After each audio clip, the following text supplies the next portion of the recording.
5 minute کی جو ان کی ویڈیو تھی نا جی، جاتے جاتے انہوں نے جو ڈرتے ڈرتے ایسے ایسے ایسے دیکھتے ہوئے بنائی اور جس طرح آئے تھے ویسے ہی چلے گئے، اس کو میں 10 علمی پوائنٹس کی شکل میں ڈسکس کروں گا. اس کے جو ان کے جو فرامین ہے نا ان کی شرح بیان کروں گا. علمی پوائنٹ نمبر 1، انہوں نے کہا میں 22 گھنٹے کا سفر کر کے آیا، کتابوں کا بورا اٹھا کے لایا. اور میں نے 48 گھنٹے پہلے یہ ریکارڈ کروایا تھا کہ میں اسپیشل کراچی سے جہلم آیا ہوں، اور آپ کو پتہ ہے جہلم کراچی سے 20-22 گھنٹے کا سفر ہے، کافی دور ہے جہلم. اور میرا مقصد صرف اور صرف انجینئر صاحب سے ایک محبت کے ساتھ ایک اچھے ماحول میں بات چیت کرنا تھا. کتابوں کا پورا بورا لے کر آیا تھا میں، لیکن بہت افسوس سے کہنا پڑتا ہے کہ اتنی زیادہ غیر ذمہ داری کا ثبوت دیا جس کی ہمیں توقع نہیں تھی. لوگ کہہ رہے ہیں فتح تھی، ان کے چہرہ پھر لٹکا ہوا کیوں تھا؟ انہوں نے اپنی انسلٹ کیوں فیل کی کہ میں اتنی بڑی شخصیت آیا اور انجینئر صاحب نے مجھے ملے؟ سر اسی وہ کاٹتے نہیں ہیں. لیکن مجھے افسوس ہے، واللہ میری کبھی خواہش نہیں تھی، اتنا سافٹ شکار میرے ہاتھ سے نکل گیا. لیکن وہ حرکت ہی ایسی کی کہ جس میں پھر انوالومنٹ دوسرے مسئلوں کی ہوگی، لیگل ایشوز انوالو ہو گئے، وہ میں پہلے بتا چکا ہوں. یہ ان کا سفید جھوٹ ہے کہ 22 گھنٹے کا سفر کر کے آئے، یہ بائی ایئر آئے ہیں، وہ 2 گھنٹے کا سفر ہے. سمجھ آئی؟ یہ جھوٹ بولا. 22 گھنٹے کا تو میرے جیسے غریبوں کا سفر ہوتا ہے نا. اور کہا جی گاڑی میں، وہ گاڑی اسلام آباد سے جہلم تک آئی تھی، تو 1.5 گھنٹہ 2 گھنٹہ یہ لگا لیں، 4 گھنٹے کا ٹوٹل سفر ہے. پکڑے کیسے گئے یہ جب ایئرپورٹ اترے، وہاں ہمارے اسٹوڈنٹس تو ہر جگہ بکھرے ہوئے ہیں، انہوں نے ان کو دیکھ لیا، پاس گئے. یہ سر ہمارا ہی حوصلہ ہے. میں نے سب کو کہا ہوا ہے کہ ہر بندے کی رسپیکٹ کرنی ہے. وہ مفتی صاحب کو ملے اور کہا کہ مفتی صاحب آپ اسلام آباد آئے ہیں تو پھر انجینئر صاحب سے ملیں گے. کہتے ہیں ان کو ساتھ ہی رنگ فاق ہو گیا کہ انہوں کس طرح پتہ لگ گیا. صاحب کشف تے نہیں کدھر انجینئر صاحب بندہ بھیجتا ہے انہوں نے، وہ ہر جگہ بندے پہ نے بھائی. پھر انہوں نے کہا مصعب آپ کے ساتھ سیلفی لینی ہے. انہوں نے سیلفی بھی لے لی اور وہ سیلفی انہوں نے ہمیں بھیجی ہوئی ہے. لا دیں یہ ویڈیو، لا دیں لا دیں لا دیں لا دیں لا دیں لا دیں. سر ہوا کچھ یوں تھا اس دن کہ سوموار والا دن تھا، 4 تاریخ تھی، اور 2:35 پہ نا میرے بھائی کی فلائٹ تھی، ریاض سے اسلام آباد آ رہے تھے. تو ہم وہاں پہ باہر انتظار کر رہے تھے، کیونکہ نا آج کل وہ کرونا کی وجہ سے نا وہ ایئرپورٹ کے اندر نہیں جانے دیتے، ریسیونگ کے لیے آپ کو باہر کھڑا ہونا پڑتا ہے. تو اچانک میری پیچھے نظر پڑی تو کافی لوگ سیلفیاں لے رہے تھے. میں نے کہا یار پتہ نہیں کون آیا ہوا ہے. میں نے دوست کو بولا، میں نے کہا یار پتہ نہیں کون آیا ہوا ہے، لوگ سیلفیاں لے رہے ہیں. خیر چھوڑو، ہم بھائی کو دیکھتے ہیں. پھر وہ جو میرا دوست تھا وہ اس کی نظر پڑی، وہ کہتا مفتی صاحب آئے ہیں. تو جب دیکھا تو واقعی مفتی صاحب تھے. پھر ہم گئے، جب ان کے پاس سیلفی لینے گئے نا تو وہ پریشان تھے، مطلب اس وقت بھی پریشان تھے.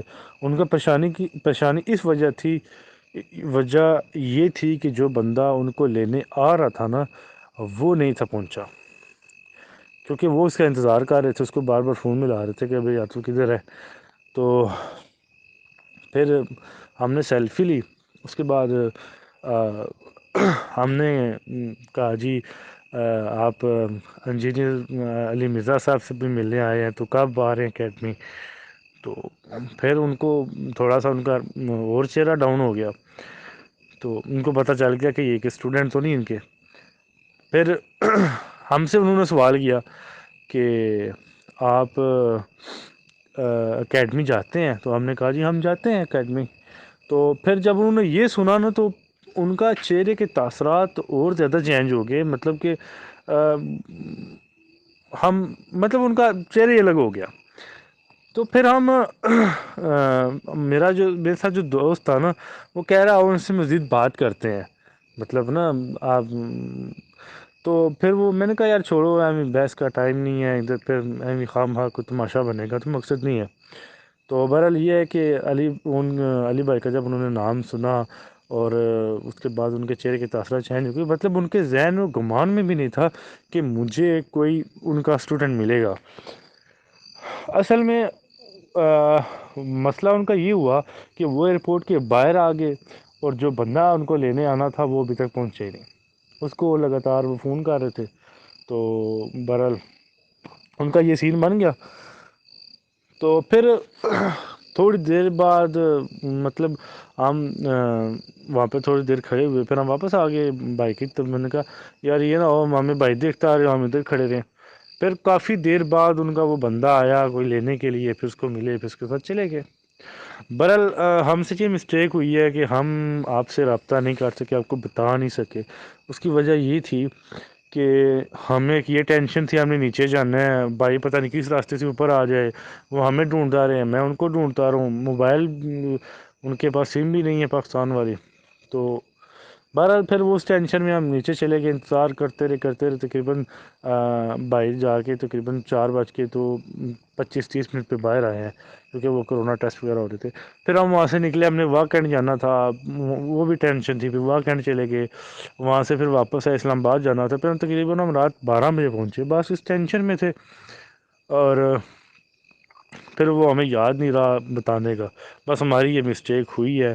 پھر اگلے دن بھی بیزی رہے ہیں، تو بس اس ٹینشن میں ہم آپ کو بتا نہیں سکے.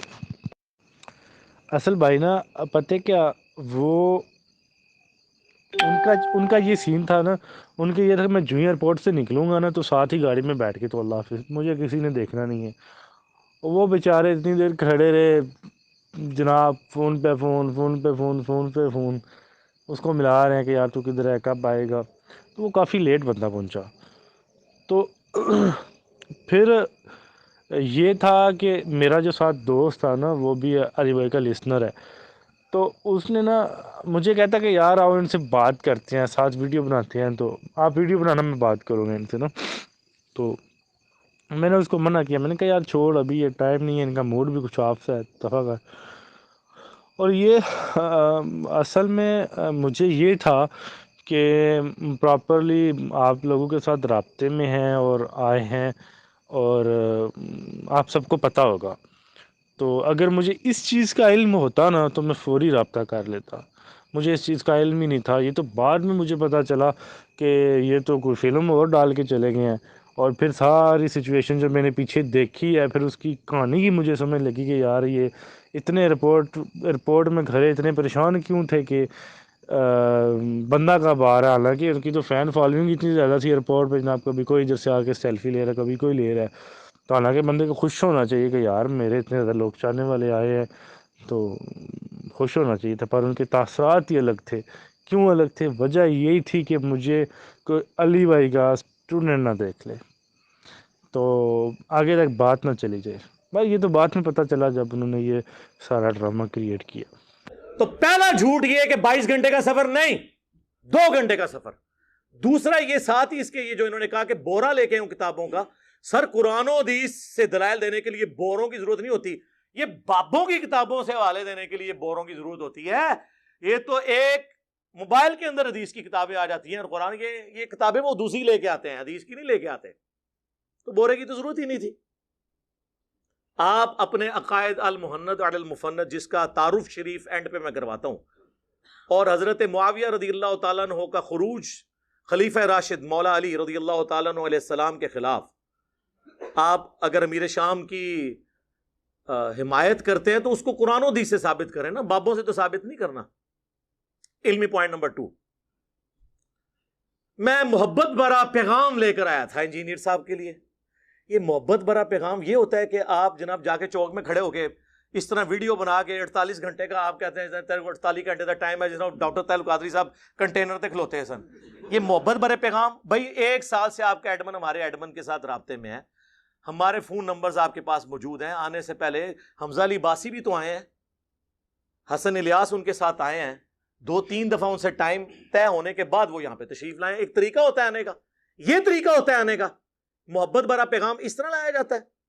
اور پھر اس محبت بھرے پیغام میں جو زہر چھپا ہوا ہے، کہ جس بنیاد میں نے آپ کو بلایا تھا کہ میں نے آپ کے ساتھ اکیلے بات کرنی کیمرہ مین کی موجودگی میں، یا مفتی تقی عثمانی صاحب ساتھ بیٹھ جائیں، تیسرا کوئی بندہ نہیں. آپ نے اس کو وائلیٹ کیا اور کہا کہ 6 سال میرے ساتھ بندے ہوں گے، جس میں ایک مولوی کا بھی نام لے لیا جو 11 سال سے ایڑیاں رگڑ رہا ہے کہ انجینئر صاحب کے سامنے بیٹھ جاؤں. تو میں نے کہا بھی تیری تو ویورشپ سینکڑوں میں بھی نہیں ہے، بڑے کو بلاؤ. اور اس کو پتا تھا میں جب 6-7 کا نام لوں گا تو یہ بیٹھنے کے لیے.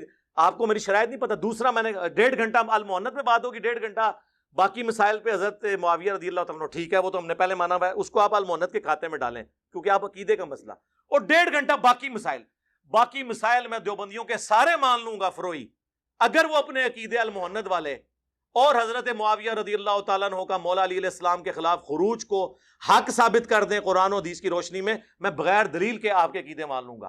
جس میں بار بار کہتا ہوں جب تک قادیانی ختم نبوت کو نہیں مانتے ان سے رفع الیدین پہ بات نہیں ہوگی. وہ رفع الیدین نہیں کرتے، میں کرتا ہوں، تو میں اب ان کو یہ نہیں کہوں گا کہ تم حنفیت چھوڑ دو، وہ حنفی ہیں، انہوں نے اپنی ویڈیو میں کہا ہوا ہے ہم حنفی ہیں. جی حنفیوں سے نکلا ہوا ایک وہ ٹوٹ کے الگ ہوا جن کی ہم نے تکفیر کی. We follow generally Imam Abu Hanifa's fatwa were very largely accepted by the Ummah, and unless we find reasons to disagree with him, we would generally follow the Fiqh Hanafiya. Investigate personally, directly. The overbearing principle should be that you follow Hazrat Imam Abu Hanifa. This is the entire attitude of Jamaat Ahmadiyya.